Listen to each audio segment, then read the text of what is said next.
All India इत्तेहाद मिल्लत council के राष्ट्रीय अध्यक्ष नबीर आला हजरत मौलाना तौक़ीर रज़ा खान ने समान नागरिक संहिता पर बड़ी बात कही है। उन्होंने कहा है कि पहले ये तो तय कर दिया जाए कि हम समान नागरिक हैं भी या नहीं हैं। आदाब नमस्कार, मैं वसीम अख्तर और आप देख रहे हैं द लीडर हिंदी। मौलाना तौक़ीर रज़ा खान ने जिस तरह से समान नागरिक संहिता पर प्रतिक्रिया दी है उसमें कई सवाल हैं। पहला सवाल उनका ये है कि समान नागरिक संहिता लागू करने से पहले ये बता दिया जाए कि हम समान नागरिक हैं भी या इस कैटेगरी में नहीं आते।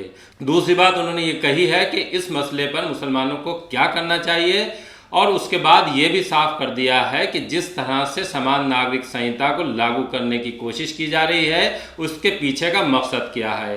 पहले आपको मौलाना तौक़ीर रज़ा खान की ये बात सुनवाते हैं कि उन्होंने प्रतिक्रिया देते हुए समान नागरिक संहिता पर क्या कहा है, फिर आपको बताएंगे कि इसके पीछे जो कुछ कह रहे हैं उनका मकसद क्या है।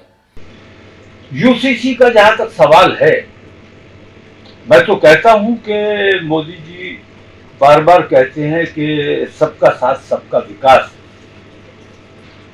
कॉमन सिविल कोड के हवाले से इतना कहना चाहूंगा कि समान नागरिक संहिता पर बात करें, गौर करें, बना लें, लेकिन उससे पहले ये तो तय करें कि समान नागरिक वो मानते हैं कि नहीं मानते हैं। समान नागरिक अगर मानना शुरू कर दोगे तो मैं समझता हूं कोई समस्या ही नहीं है। और जहां तक ताल्लुक समान नागरिक संहिता का है, जो मुस्लिम पर्सनल लॉ है उसकी मौजूदगी में मुस्लिम पर्सनल लॉ को नजरअंदाज करके देश के लॉ के मुताबिक मुसलमानों के फैसले किए जा रहे हैं, तो कॉमन सिविल कोड तो एक तरह से तकरीबन लागू है। मौलाना तौक़ीर रज़ा खान ने जिस अंदाज में समान नागरिक संहिता पर प्रतिक्रिया दी है उससे ये साफ लग रहा है कि वो इसके विरोध भी नहीं कर रहे हैं। मुसलमानों से भी अपील करते दिखाई देते हैं कि वो भी इसकी मुखालफत नहीं करें, क्योंकि अगर वो मुखालफत करेंगे तो जिस मकसद के तहत इसको लागू करने की बात उठाई जा रही है उस मकसद में वो पार्टी कामयाब हो जाएगी। उस पार्टी का मकसद भी ये है कि किसी तरह से हिंदू मुस्लिम का बंटवारा करने के बाद चुनावी लाभ हासिल कर लिया जाए। मैं मुसलमानों से कहता हूं इस पर किसी किस्म का कोई रिएक्शन नहीं देना चाहिए। हमें सिर्फ ये बताना चाहिए हिंदुस्तान के अवाम को कि ये मुसलमानों के खिलाफ हिंदू समाज के दिलों में नफरतें पैदा करने की हत्तल इम्कान कोशिश करते हैं और उसका फायदा उठाने की कोशिश करते हैं, और यह भी उसी का एक हिस्सा है।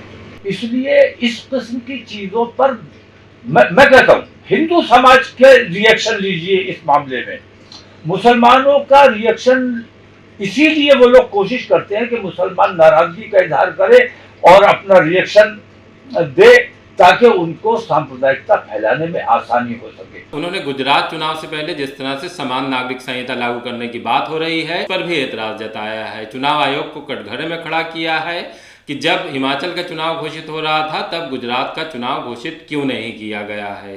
अब जब तमाम कार्यक्रम हो चुके हैं तो उसके पीछे साफ दिखाई दे रहा है कि कहीं ना कहीं वो एजेंसियां जिन्हें निष्पक्ष रूप से काम करना था वो भी सरकार के दबाव में काम कर रही हैं।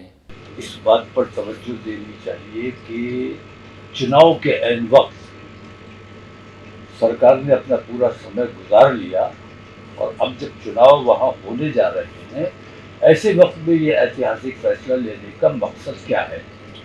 असल में यूसीसी पर काम करना है या असल में यूसीसी के नाम से अपने स्वार्थ सिद्धि का काम करना है। मैं ये देखता हूँ कि हुकूमत अपनी ताकत का गलत इस्तेमाल कर रही है, गलत फायदा उठा रही है। तमाम एजेंसीज का गलत इस्तेमाल किया जा रहा है, और यहाँ तक के चुनाव आयोग का भी। मैं ये कहता हूँ कि जब हिमाचल के चुनाव का प्रोग्राम डिक्लेयर किया गया, साथ ही गुजरात के चुनाव का भी प्रोग्राम डिक्लेयर किया जाना चाहिए था, जो नहीं किया गया, और सरकार ने ही रोका। और सरकार ने रोका इसीलिए कि इस किस्म की सांप्रदायिकता फैलाना बाकी थी, कुछ काम बाकी थे। तो सांप्रदायिकता फैलाने के लिए और ध्रुवीकरण करने के लिए, इस किस्म के मामला करने के लिए बाकी तमाम एजेंसी उनका साथ दे रही है, यहाँ तक कि चुनाव आयोग भी उनका साथ दे रहा है। ये बहुत गंभीर बात है, ये चिंता का विषय है, पूरे देश के लिए चिंता का विषय होना चाहिए।